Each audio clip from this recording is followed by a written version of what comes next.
નમસ્કાર મિત્રો મિત્રો જો તમારે પણ બેંકની અંદર ખાતું હોય તો આ માહિતી ખાસ જોઈ લેજો, નહીતર તમારું ખાતું પણ બંધ કરી દેવામાં આવશે। કારણ કે નવેમ્બર મહિનામાં જે 3 મોટા બદલાવ થવાના છે જે દરેકને જાણવા ખૂબ જ જરૂરી છે, તો તેની આપણે સંપૂર્ણ માહિતી આ વિડીયોમાં મેળવીશું। તો વિડીયોને પૂરેપૂરો જોઈ લેજો અને જો ચેનલમાં નવા હોય તો ચેનલને સબસ્ક્રાઇબ કરી દેજો।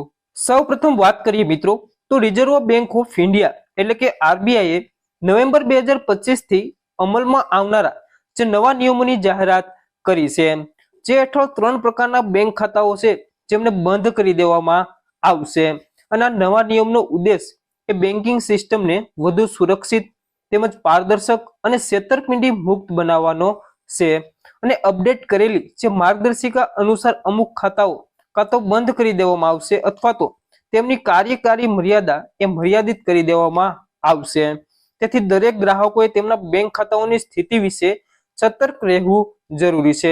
તો મિત્રો આરબીઆઈના જે નિર્ણયથી જે 3 પ્રકારના બેંક ખાતાઓ છે તેમને બંધ કરી દેવામાં આવશે અથવા તો એમની મર્યાદા છે એ મર્યાદિત કરી દેવામાં આવશે। તો એ કયા 3 પ્રકારના ખાતા છે તે આપણે આગળ જોઈએ। જેમાં સૌપ્રથમ છે મિત્રો નિષ્ક્રિય ખાતા, એટલે કે એવા ખાતા કે જેમાં છેલ્લા 2 વર્ષથી કોઈ વ્યવહાર થયો નથી। એટલે કે તમે ખાતું ખોલાવ્યું ત્યારે રેગ્યુલર વ્યવહાર કરતા હતા, પરંતુ ત્યારબાદ તમે બંધ કરીને જે છેલ્લા 2 વર્ષથી કોઈ વ્યવહાર કર્યો નથી, તો એવા ખાતાઓ છે તેમને બંધ કરી દેવામાં આવશે અથવા તો એમને નિષ્ક્રિય કરી દેવામાં આવશે।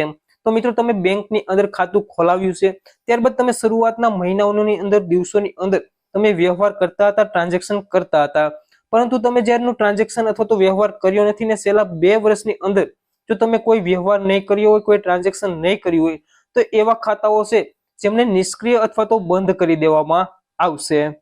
ત્યારબાદ મિત્રો વાત કરીએ તો એવા ખાતા કે જેમાં 1 વર્ષથી ગ્રાહક દ્વારા શરૂ કરાયેલા કોઈ વ્યવહાર થયો નથી, એટલે કે તમે ખાતું ખોલાવ્યું છે પરંતુ ખાતામાં 1 વર્ષથી કોઈ ટ્રાન્ઝેક્શન અથવા તો કોઈ વ્યવહાર કર્યો નથી, તો આવા ખાતાઓ પણ બંધ કરી દેવામાં આવશે।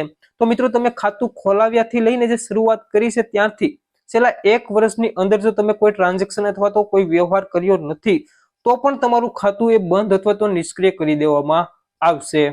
ત્યારબાદ હવે વાત કરીએ મિત્રો તો ઝીરો બેલેન્સ એકાઉન્ટ, એટલે કે ઝીરો બેલેન્સ ખાતું કે એવા એકાઉન્ટ્સ, એવા ખાતાઓ કે જેમાં લાંબા સમય સુધી બેલેન્સ નથી અથવા તો કોઈ વ્યવહારો થયેલ નથી। જો તમે પણ ઝીરો બેલેન્સ ખાતું ખોલાવેલું છે અને લાંબા સમયથી બેલેન્સ રાખતા નથી ખાતાની અંદર અથવા તો બેંકની અંદર કોઈ વ્યવહાર, કોઈ ટ્રાન્ઝેક્શન કરતા નથી, તો તમારું ખાતું પણ બંધ થઈ જશે।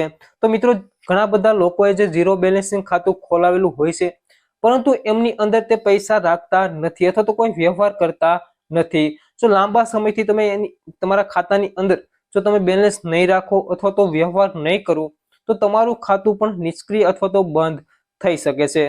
તો મિત્રો આવા 3 પ્રકારના ખાતાઓ છે જે આરબીઆઈની માર્ગદર્શિકા મુજબ, જે એના નિયમ મુજબ આવા 3 પ્રકારના ખાતાઓ એ બંધ અથવા તો નિષ્ક્રિય કરી દેવામાં આવશે।